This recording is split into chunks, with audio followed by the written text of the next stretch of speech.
Hello students, welcome back to Motion Education. मैं विनीत। चलो start करते हैं, ठीक है। तो चलो, लास्ट टाइम हमने क्या देखा था? लास्ट टाइम हमने बहुत ही इंपॉर्टेंट पोर्शन देखा था, और बल्कि मैं बोलूं अभी वो जो टॉपिक है वेरिएबल मोशन, वो लास्ट टू लास्ट क्लास से आके यहाँ पर अभी तक खत्म नहीं हुआ है। समझ रहे हो? क्योंकि याद करो मैं अब ज़्यादा टर्म्स यूज ही नहीं करूंगा। क्यों? क्योंकि आपके सामने एक शॉर्टकट आ गया। क्या शॉर्टकट? सर एक्स, वी और ए, यहाँ से यहाँ पे डिफरेंशिएशन, यहाँ से यहाँ पे डिफरेंशिएशन, यहाँ से यहाँ पे इंटीग्रेशन, यहाँ से यहाँ पे इंटीग्रेशन, है ना भाई। और यहाँ से यहाँ पे अगर ग्राफिकल है तो ये हो गया स्लोप, ये हो गया स्लोप, ये हो गया एरिया अंडर कर्व, और ये हो गया एरिया अंडर कर्व। क्लियर है मेरी बात? ठीक है। तो अब तो आपको खाली क्या, अब तो सब कुछ तो सीख गए भाई। अलग अलग लोग पॉइंट लिखते हैं, ये करते हैं, वो करते हैं। आपके सामने तो एक डायग्राम में ही क्लियर है। कितने टाइप क्वेश्चन? 1 2 3 4 5 6 7 8 8 आपकी properties, 8 properties are covered in only one diagram. पर in order to understand you need to see the last lectures. अगर आपने लास्ट लेक्चर नहीं देखा है तो फिर आपको इस क्लास में कुछ समझ में नहीं आएगा। तो अगर नहीं देखा है तो यहीं रोक दो और लास्ट क्लास जाओ, 2 क्लास देखो, तब यहां पर आओ। और जिसने देख रखा है तो आपको मेरे ख्याल से अब थोड़ा सा कॉन्फिडेंस भी आ रहा होगा। और जो 11th की बुक है आपकी, वो देख रहे थे आपकी, ओ हो कैसे हो पाएगा, कैसे नहीं हो पाएगा, ओ हो डिफरेंशिएशन है, इंटीग्रेशन है, बहुत बहुत टफ है। कुछ टफ है क्या? कुछ नहीं, सब सिंपल है। क्लियर है मेरी बात? तो ये सब थोड़ा सा ध्यान से देखना। और चलो अब हम बेसिकली हमको क्या करना है, हमको आज क्वेश्चंस करने हैं कुछ। ठीक है। तो यार देखो, इंटीग्रेशन का मैंने आपको एक क्वेश्चन कराया था जिसमें कि मैंने वेरिएबल फॉर्मेट दिया था, शायद वेलोसिटी दी थी और आपको डिस्प्लेसमेंट निकालना था। ठीक है। तो वही करते हैं, एक नया फॉर्मेट करते हैं खाली। ध्यान से देखिए। फॉर एग्जाम्पल दे रखा है क्वेश्चन में, फॉर एग्जाम्पल दे रखा है कि the acceleration of a body is given by a is equal to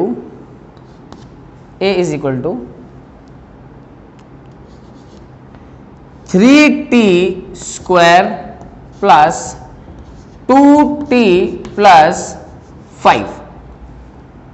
clear है? ये बेसिकली क्या है सर? यहां पे आपको acceleration as a function of time given है, दिख रहा है ना आपको? ठीक है। और बोला गया है find the change in velocity from time is equal to 1 second to time is equal to 3 second. ओ हो। ध्यान से देखना। अब ये यहां पर क्या आ गया है, यहां पर आपको अब निकालनी है velocity in a particular time. अभी तक एट था, इन अ पर्टिकुलर टाइम था पहले। यहां पे आपको किसी स्पेसिफिक टाइम इंटरवल में निकालना है। पहले तो क्या था? At t is equal to 2। ठीक है। Find the velocity at t is equal to 2 या find the acceleration at t is equal to 3। तो वो तो स्पेसिफिक उसी टाइम पर था, तो आपने t की जगह वो पुट कर दिया था। लास्ट टाइम याद करो, लास्ट टू लास्ट क्लास में तो आपने पुट कर दिया था, आपका आंसर आ गया था। पर क्या है इसमें, एक डिफाइंड स्पेसिफिक इंटरवल तक बात हो रही है। क्लियर है कि हाँ भाई, t इज इक्वल टू 1 से लेकर specifically t is equal to 3 second तक कितना आपका जो है आएगा आपका चेंज इन वेलोसिटी। ठीक है। तो ध्यान से सुनिए, मैं आपको एक नया टाइप का इंटीग्रेशन इंट्रोड्यूस कराता हूं, that is basically definite integration. ध्यान से बात सुनो। ये पता है क्या है? ये एक्चुअली लिमिट्स है, लिमिट, इसे हम लोग बोलते हैं लिमिट। तो डेफिनेट इंटीग्रेशन का जो लिमिट होता है, जो इंटीग्रेशन होता है, वो बेसिकली होता है लिमिट के साथ। अगर लिमिट नहीं है तो उसको हम लोग बोलते हैं इनडेफिनेट। ठीक है। कुछ लोग इनडेफिनाइट भी बोलते हैं। इनडेफिनेट इंटीग्रेशन, क्योंकि उसमें कुछ डेफिनेट नहीं है। डेफिनेट नहीं है मतलब उसमें कोई फिक्स नहीं है। क्लियर है? पर इसमें अगर आपने एक टाइम इंटरवल फिक्स कर दिया है या फिर इंटीग्रेशन में आपने लिमिट्स डाल दी हैं, तो वो एक डेफिनेट, समझ रहे हो, एक डेफिनेट या फिर एक फिक्स्ड लिमिट के अंदर ही इंटीग्रेशन आ रहा है। समझ रहे हो? फॉर एग्जांपल ये है कोई ग्राफ। ठीक है। तो ये कोई ग्राफ है, ये मान लो कोई किसी इक्वेशन का ग्राफ है। ऐसे ही देखो यार, हम लोग जो इक्वेशंस कर रहे हैं वो कैसे भी कर रहे हैं, पावर 4 वाली, पावर 5 वाली, पावर 2 वाली, पावर 3 वाली, कैसी भी इंटीग्रेशन कर रहे हैं हमसे कोई मतलब ही नहीं है। क्यों? क्योंकि डिफरेंशिएशन में क्या बोलता है sir, x to the power n is equal to n x to the power n minus 1, ठीक है। और इंटीग्रेशन में क्या बोलता है, x to the power n is equal to x raise to power n plus 1 upon n plus 1, बताया था ना लास्ट टाइम, याद करो, ठीक है, फिर से नहीं लिखा रहा मैं, ठीक है। तो सीधे सीधे हमको तो आप पावर बताओ, मैं t रेज़ टू पावर 100 का कर दूंगा, मैं t रेज़ टू पावर 1000 का कर दूंगा, मैं 10,000, कितना भी पावर आप दे दो मुझे खाली। क्यों? क्योंकि सर डिफरेंशिएशन करने के लिए मुझे एक पावर में एक माइनस करना है और इंटीग्रेशन करने के लिए मुझे एक पावर प्लस करना है, तो इसमें पावर का तो कोई बात ही नहीं है। तो इतनी बड़ी बड़ी जो आप इक्वेशंस बोल रहे हो उसका ग्राफ क्या स्ट्रेट लाइन बनेगा या पैराबोलिक बनेगा, हमसे मतलब ही नहीं है कैसा बने, कैसा भी बने, तो ये कोई ऐसा ही ग्राफ है, समझ रहे हो, ये कोई हाइपोथेटिकल ग्राफ है। कोई fx मान लो, fx मतलब फंक्शन ऑफ, या ft मान लो, ft फंक्शन ऑफ t, ठीक है, मान लेते हैं ये दिया रखा है वेलोसिटी का, ठीक, तो ये कोई फंक्शन है। अभी सर वेलोसिटी का फंक्शन है और अभी यहां पे आपको मान लो लिमिट दे दी गई आपके सामने, क्या लिमिट दे दी गई, ये दी गई t1 और ये गई t2, क्लियर है, ठीक है। तो ये मान लो वेलोसिटी का फंक्शन, मैं ग्राफिकल समझा रहा हूं आपको, ग्राफिकल समझा रहा हूं, ठीक है। मैं अभी क्वेश्चन तो करा ही रहा हूं, वाला क्वेश्चन कराऊंगा तो आपको और तरीका बताऊंगा कैसे करते हैं डेफिनेट इंटीग्रेशन, ठीक है, इसीलिए मैं हर एक चीज डिटेल में बता रहा हूं और हर एक टाइप का क्वेश्चन करा रहा हूं, ठीक है। अच्छा, वेरी गुड। अब देखिए, तो f आपको दे रखा है function of t, sorry velocity दे रखा है आपको फंक्शन ऑफ t, मतलब कि टाइम पे डिपेंड कर रहा है हमारा वेलोसिटी। क्या निकालना है हम लोग को वैसे निकालना है, डिस्प्लेसमेंट बता दूं आपको कैसे निकलता है भाई ये आपका v वर्सेस t ग्राफ है कुल मिला के। अगर velocity is a function of time है, इसका मतलब जाहिर सी बात है, it is obvious that this is basically v versus t graph, ठीक है। अब आपको एक डेफिनेट लिमिट भी दे दी गई है कि सर इस पर्टिकुलर t1 टाइम से लेकर इस पर्टिकुलर t2 टाइम तक ही निकालना है आपको डिस्प्लेसमेंट, तो आपको एरिया अंडर कर्व तो निकालना ही है या फिर आपको इंटीग्रेशन तो करना ही है। पर अगर ये ना दिए रहते, अगर ये t1 t2 ना देते तो वो क्या होता, इनडेफिनेट इंटीग्रेशन, और जहां से ग्राफ स्टार्ट हो रहा है वहां से लेकर यहां तक, समझ रहे हो, यहां तक पूरा एरिया हम लोग कैलकुलेट करते हैं, क्लियर है। पर since in this format, definite format में आपके सामने लिमिट्स मेंशन है, तो क्या करोगे सर, आप उसी लिमिट्स के बीच वाला ही एरिया अंडर कर्व निकालोगे, समझ गए बात को। क्यों? क्योंकि डेफिनेट है ना, ये डेफिनेट वो मूवी वाला डेफिनेट नहीं जो उसमें आया था, कौन सी मूवी थी, गैंग्स ऑफ वासेपुर, वो डेफिनेट नहीं। डेफिनेट मतलब डेफिनेट, अब कोई चीज डेफिनेट है कि हाँ सनराइज तो डेफिनेट है, होगी, या फिर सनसेट तो डेफिनेट है, होगी। कभी सन का छुट्टी भी जाता है कि मैं नहीं निकल रहा आज, ऐसा तो नहीं होता है कभी, ठीक है। हाँ निकलता तो है, दिखता नहीं वो अलग बात है, अगर क्लाउड्स हैं या फिर कुछ भी है, निकलता तो रोज ही है, ठीक है। निकलता क्या है, वो तो हम लोग घूमते हैं, वो तो वहीं रहता है, ठीक है, लेकिन तब भी रिलेटिवली वो निकलता है। भाई सनराइज होता है, सनसेट होता है, दिन होता है, रात होता है, तो इट इज डेफिनेट कि रात को 8 बजे बाद अंधेरा होगा ही होगा या 7 बजे बाद अंधेरा होगा ही होगा, तो दैट इज डेफिनेट कि ये डेफिनेट है। पर इनडेफिनेट पता नहीं बारिश होगी कि नहीं होगी, समझ रहे हो। तो इनडेफिनेट मतलब उसमें कोई श्योरिटी नहीं है, कोई लिमिट नहीं है, ठीक है। लेकिन यहां डेफिनेट में क्या है कि हाँ भाई डेफिनेट है, ये प्रोसेस होगा ही होगा, या फिर उस प्रोसेस के अंदर में कोई लिमिट्स तो होंगी ही होंगी मैथमेटिकल वाइज। तो हमने कहा ठीक है, अब करते कहते हैं इंटीग्रेशन, देख लो ध्यान से कैसे करते हैं इंटीग्रेशन, ध्यान से देखिए। भाई आपको मान लो दे रखा है, अच्छा कैसे लिखते हैं, स्टैंडर्ड फॉर्मेट क्या है, ऐसे है आपका, मान लो कि आपका x raise to power n dx है, ठीक है। अब ये क्या है, ये आपका x1 है, ठीक है, और ये क्या है आपका, ये x2 है, क्लियर है, ठीक है। किसका करना है integration, x raise to power n का करना है, क्लियर है। लिमिट आपकी दे रखी है x1 प्लस x2, तो ध्यान से सुनिए, ध्यान से सुनना, ध्यान से, मैं अभी क्वेश्चन करा दूंगा, सब करा दूंगा, बस ध्यान से सुनते रहना कि सॉरी कि पहले अपना नॉर्मली इंटीग्रेशन कर लो, पहले अपना इंटीग्रेशन कर लो, हाँ कर लो, ठीक है। फिर जो भी वेरिएबल है वहां पर उस पर एक बार अपर लिमिट रखो और माइनस लोअर लिमिट रखो। समझ में आया? समझ आया क्या भाई? पहले इंटीग्रेशन कर लो, ठीक है, मतलब पहले नहीं रखना है लिमिट, बाद में पुट करना है। क्लियर है? जैसे फॉर एग्जांपल एक क्वेश्चन क्या कहता है, ठीक है, जैसे फॉर एग्जांपल एक क्वेश्चन आया हमारे सामने कि integration of x rest power 2 dx, कहां से कहां तक?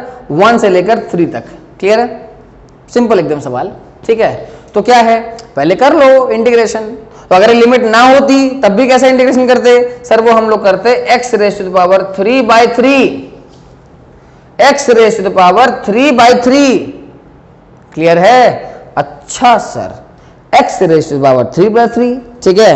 और लिमिट्स हमको पुटअप करनी है अभी, पुटअप करनी है अभी 1 से लेकर 3 तक, where 1 is basically the lower limit and 3 is basically the upper limit, है ना भाई? 3 is basically the upper limit. तो इसके बाद क्या आ गया कहानी? इसके बाद सर कहानी ये आ गई, इसके बाद ये कहानी आ गई क्या? अब वेरिएबल क्या है? वेरिएबल है आपका x, ध्यान से देखो, वेरिएबल क्या है आपका? ये वेरिएबल आपका x है, ठीक है। तो अगर वेरिएबल x है तो x की जगह ही तो पुटअप करोगे, समझना ध्यान से। वेरिएबल जहां पर है, वेरिएबल की ही तो लिमिट है कि क्या 3 की लिमिट है क्या? नहीं भाई, 3 की लिमिट थोड़ी ना होती है, 3 तो 3 है, 3 तो 3 रहेगा, 3 इज अ कांस्टेंट। वेरिएबल है x, तो वेरिएबल की लिमिट पुटअप होगी ना।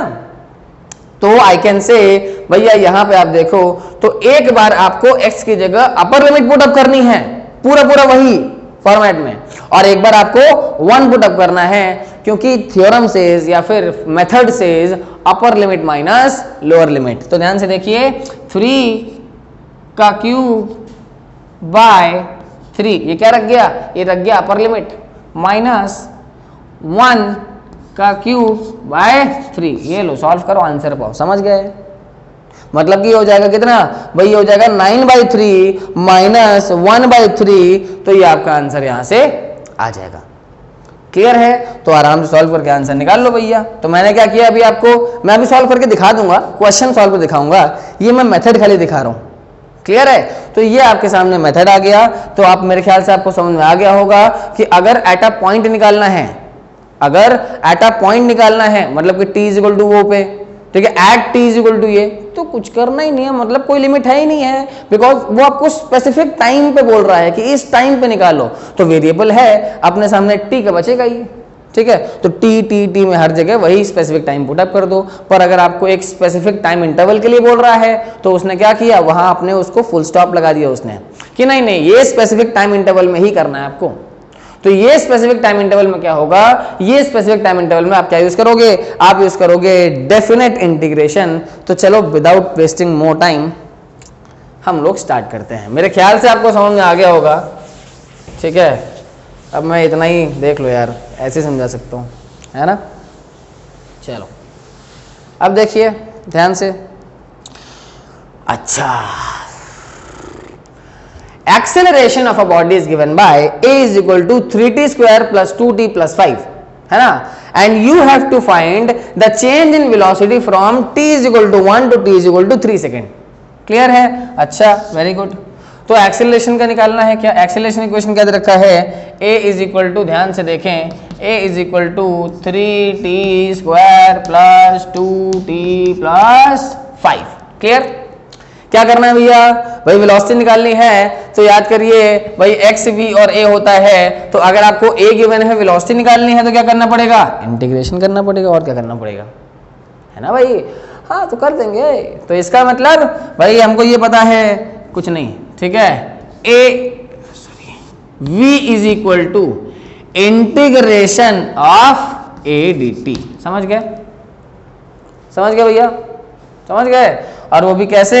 t1 से लेकर t2। ये क्या लगा दिया है सर? ये लगा दिया मैंने 1 से लेकर 3, लिमिट्स लगाया। अभी पुटअप कर दूंगा, t1 की जगह 1 पुटअप करना है और t2 की जगह 3 पुटअप करना है, सब लगा दूंगा। पर रुक जाओ, लगाता है, ठीक है। तो अब क्या है, मतलब कि a की जगह क्या प्लेस करेंगे? a की जगह सर ये पूरा इक्वेशन प्लेस करेंगे।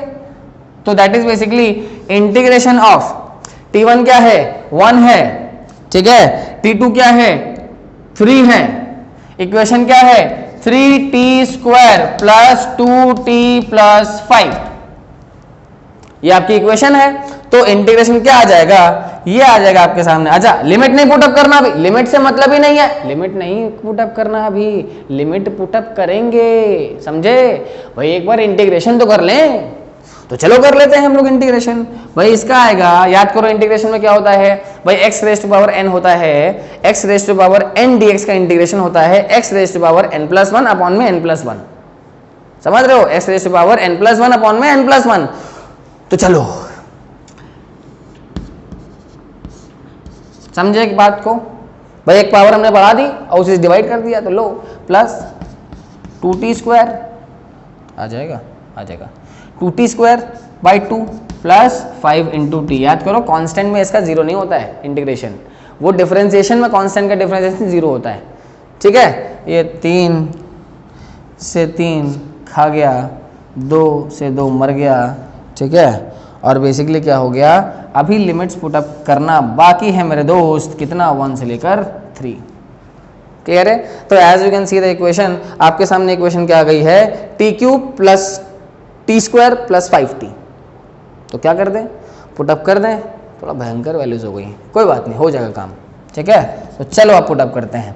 एक बार क्या पुटअप करना है, अब upper limit minus lower limit, तो मतलब कि 3 पुटअप करते हैं। सारा t की जगह पहले एक बार 3 पुटअप करना है, माइनस सारा t की जगह एक बार 1 पुटअप करना है। तो बेसिकली क्या हो गया, ये 3³ प्लस, और तो कुछ है नहीं यहाँ पे, प्लस t² तो मतलब 3² प्लस 5 इंटू 3, ये लो आ गया आपका अपर लिमिट। देखो मैंने पूरी इक्वेशन में एक बार क्या रिप्लेस कर दिया है, मैंने पूरी इक्वेशन में एक बार 3 पुटअप कर दिया है, मैंने पूरी इक्वेशन में एक बार 3 पुटअप कर दिया है। अब ये तो हो गया अपर लिमिट, ठीक है, माइनस माइनस। अब आता है आपके सामने लोअर लिमिट। लोअर लिमिट क्या होता है भाई, लोअर लिमिट मतलब 1, तो एक बार आप पूरी इक्वेशन में 1 पुटअप कर दीजिए। तो ध्यान से देखिए, 1³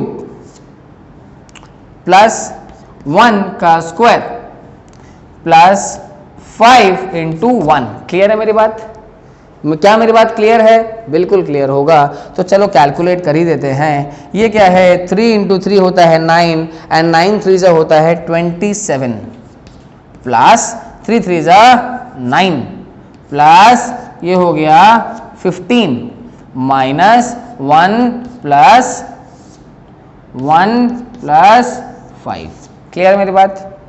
तो यहां से कितना है भाई, 27, 15 और 9, 27, 15 और 9, आराम से करो, 7 7 9 7 7 14 15 16, ठीक है, 7 5 12 12 और 9 कितना हो गया, 12 और 9 हो गया 21, और ये हो गया कितना 4 और 5 51, ठीक है।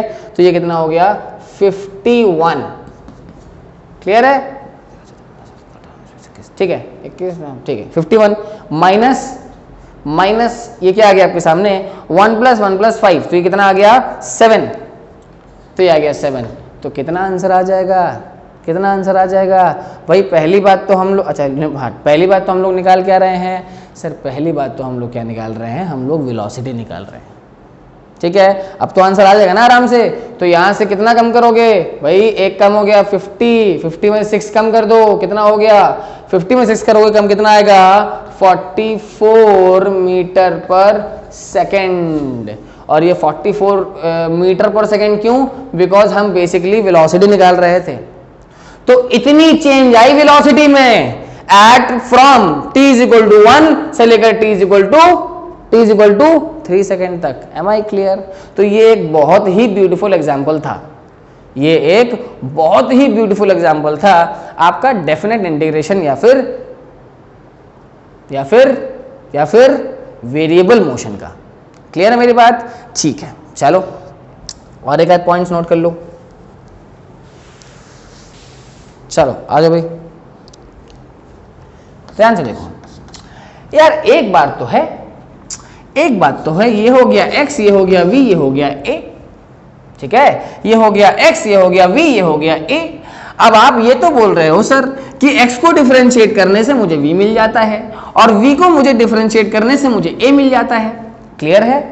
इसका मतलब sir dx by d t is equal to v होता ही होता है और dv by d t is equal to a होता ही होता है। क्या मेरी बात क्लियर है? जी हाँ, ठीक है। तो ये होता है, हमने कहा हाँ, ठीक है। तो क्या आपके मन में एक सवाल ये नहीं आ रहा है सर कि आप अगर स्टेप बाय स्टेप, भाई मान लो आपसे x दिया गया हो और आपसे a पूछ लिया गया हो, समझ रहे हो बात को, आपके सामने x गिवन हो और आपके सामने a पूछा हो, तो आप क्या करोगे? क्या आप डायरेक्टली पहुंच सकते हो? कभी नहीं, कभी नहीं। डबल डिफरेंशिएशन नाम की चीज होती तो है, लेकिन डबल डिफरेंशिएशन क्या होता है? Step by step, 2 bar differentiation. Clear है? और जो फॉर्मेट होता है, ठीक है, फॉर्मेट होता है वो होता है d square x by d t square is equal to acceleration. बहुत ही इंपॉर्टेंट चीज है, थोड़ा सा नोट कर लीजिए।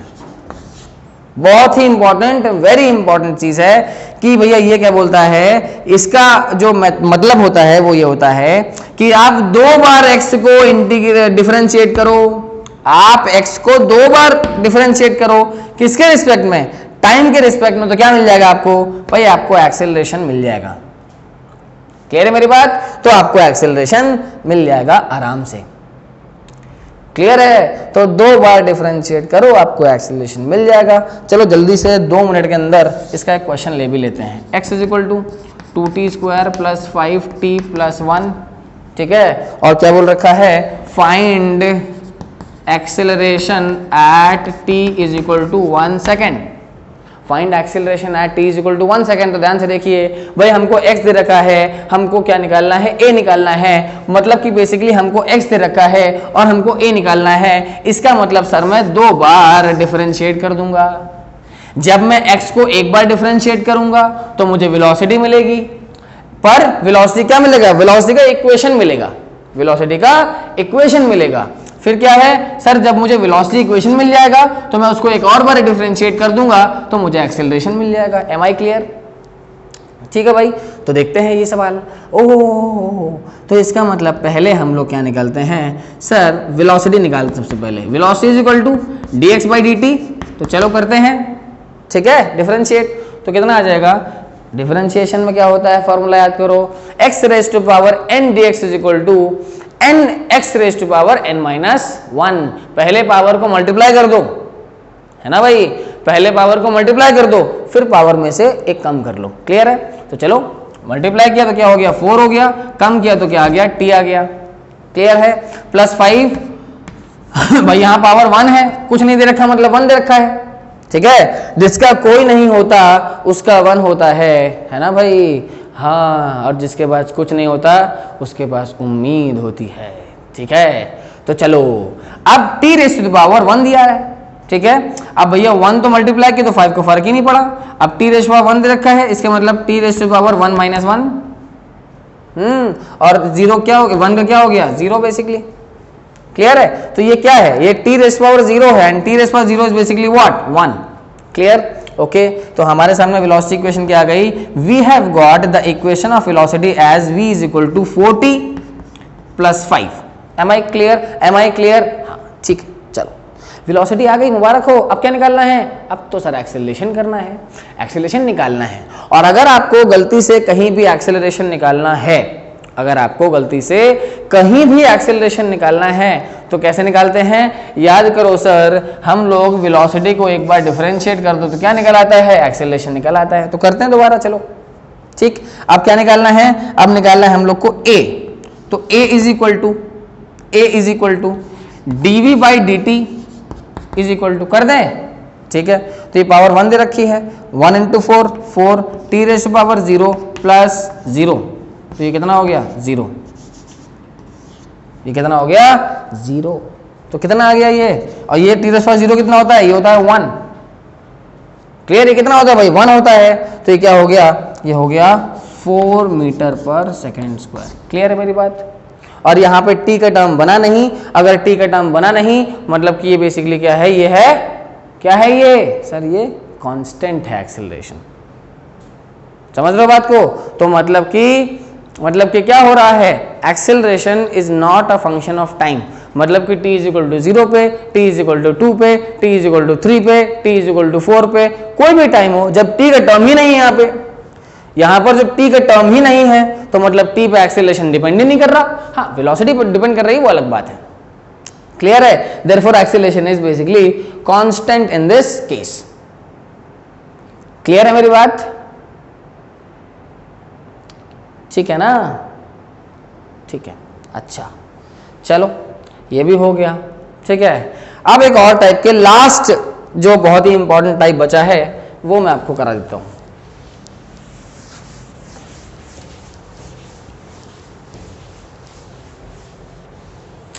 जीरो फॉर्मेट बोलते हैं, जीरो फॉर्मेट। चलो अब एक नया फॉर्मेट है, ध्यान से देखिए।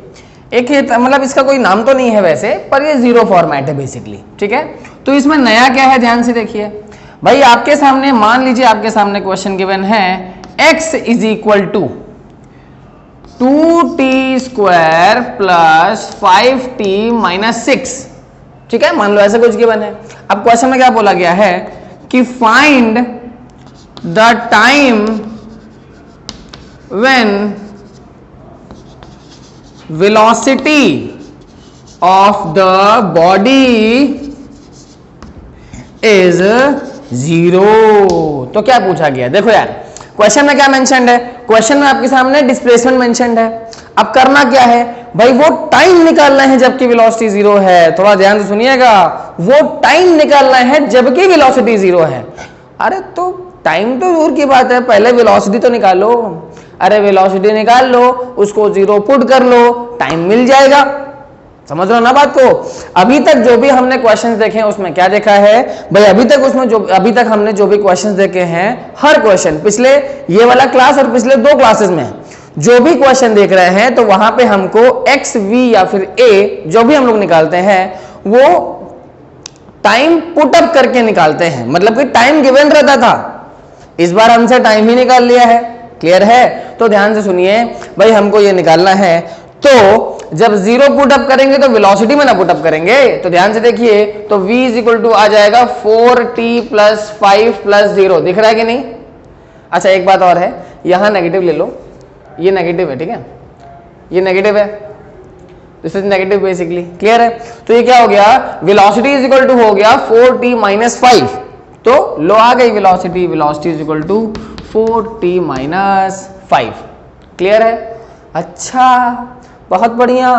क्या अब निकल आएगा मेरा टाइम? हाँ सर, वेलोसिटी को 0 पुटअप कर लो तो 0 is equal to 4t minus 5। ये 5 आएगा इधर, तो 5 is equal to 4t and t is equal to basically 5/4 seconds. Clear है? क्लियर है? क्लियर है मेरी बात? तो ये एक जीरो वाला फॉर्मेट है। ठीक है, अच्छा इसमें जो एक एडवांस का क्वेश्चन है, ठीक है, जो उसमें थोड़ा सा कॉन्सेप्चुअल क्वेश्चन है, लास्ट क्वेश्चन है, ये टॉपिक पूरी तरीके से खत्म है। वेरिएबल मोशन बहुत अच्छे से पढ़ा है मैंने, मुझे पता है। ठीक है, और शायद समझ में तुम्हें आया होगा, वो तुम्हें पता है। क्लियर है? तो लास्ट क्वेश्चन करते हैं। नीट का था, पता नहीं कौन से ईयर में आया हुआ है, लेकिन नीट में आया हुआ है इस टाइप का क्वेश्चन। ठीक है, चलो नोट करो भाई क्वेश्चन।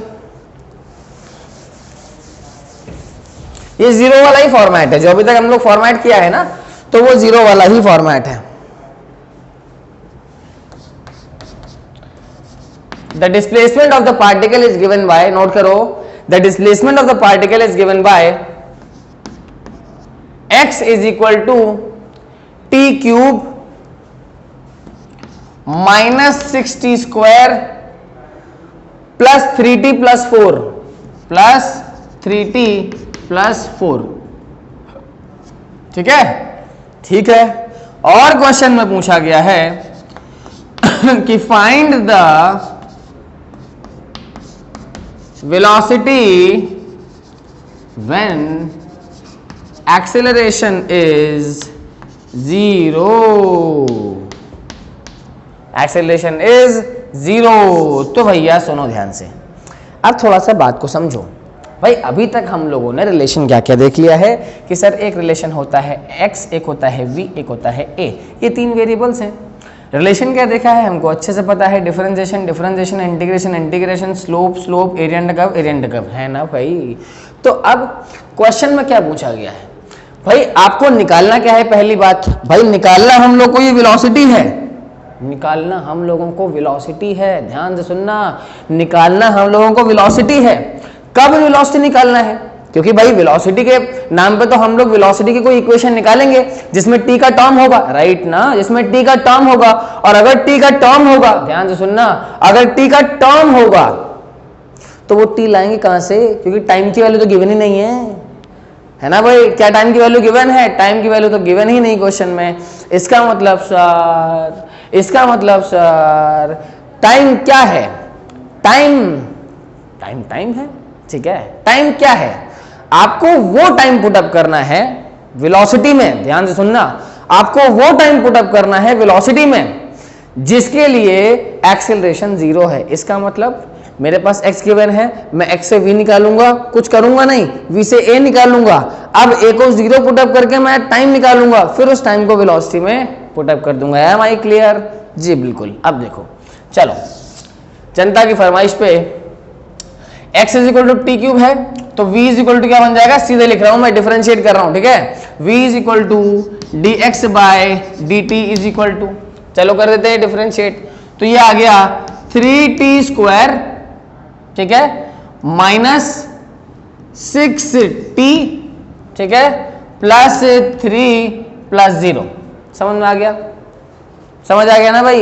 ये क्या है मेरा, ये मेरा वेलोसिटी का इक्वेशन आया है, वेलोसिटी नहीं है ये इक्वेशन आया है, ठीक है। अब मुझे भैया एक्सीलरेशन निकालना है, क्लियर है। तो a इज इक्वल टू क्या होगा, फिर से इसको डिफरेंशिएट कर दो, a आ जाएगा, तो a is equal to dv by dt, right, a is equal to dv by dt। तो चलो भाई कर देते हैं इंटीग्रेशन डिफरेंशिएशन, तो ये हो जाएगा 3 टू 6t माइनस 6। क्लियर है मेरी बात, क्लियर है। ओहो हो, एक्सेलरेशन आ गया।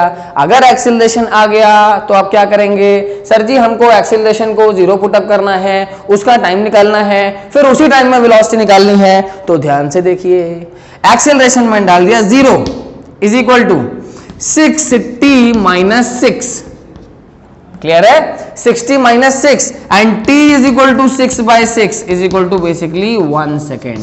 तो चलो मेरे पास ये तो मुझे पता लग गया कि मेरा एक्सेलरेशन 0 कब हो रहा है, 1 सेकेंड में।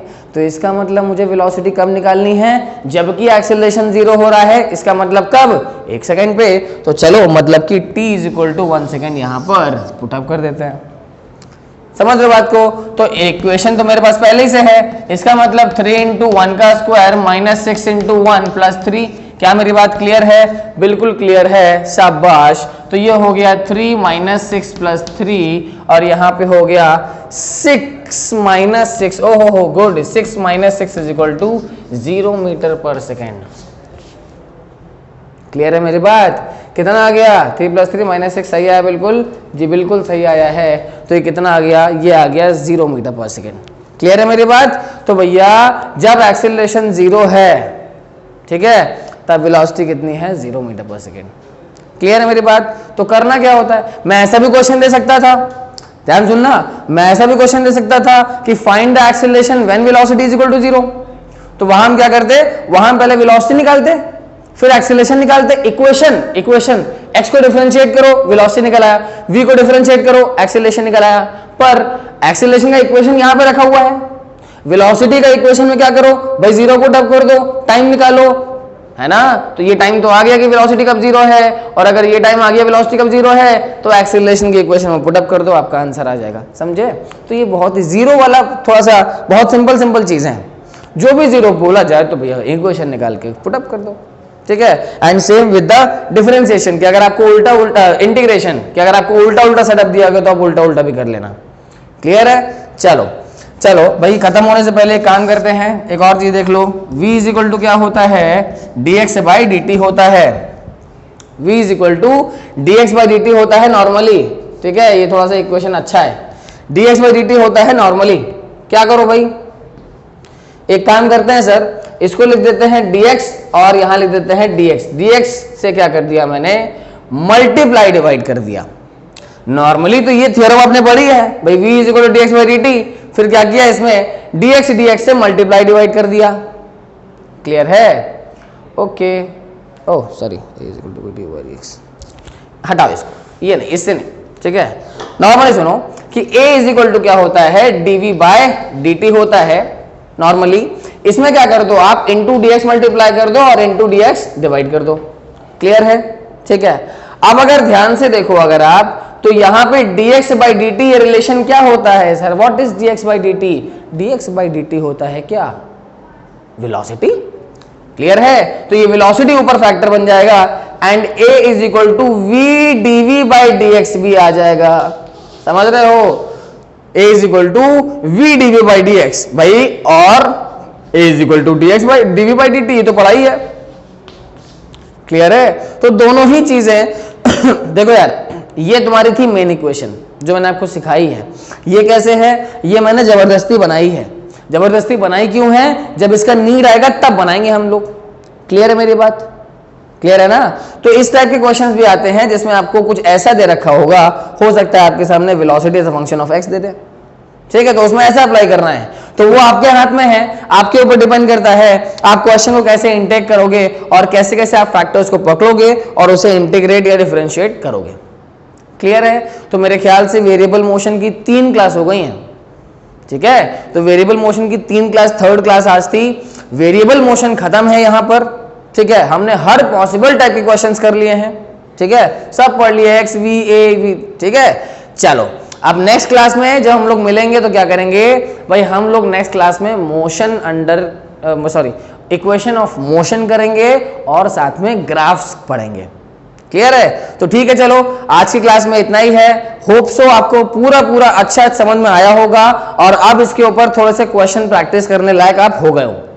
क्लियर है? वेरिएबल मोशन बहुत इंपॉर्टेंट है, ध्यान रखना। नीट में सीधे सीधे, जेई में सीधे सीधे उठ के क्वेश्चन आ जाते हैं। क्लियर है? चलो ठीक है, thank you very much, keep learning, stay tuned.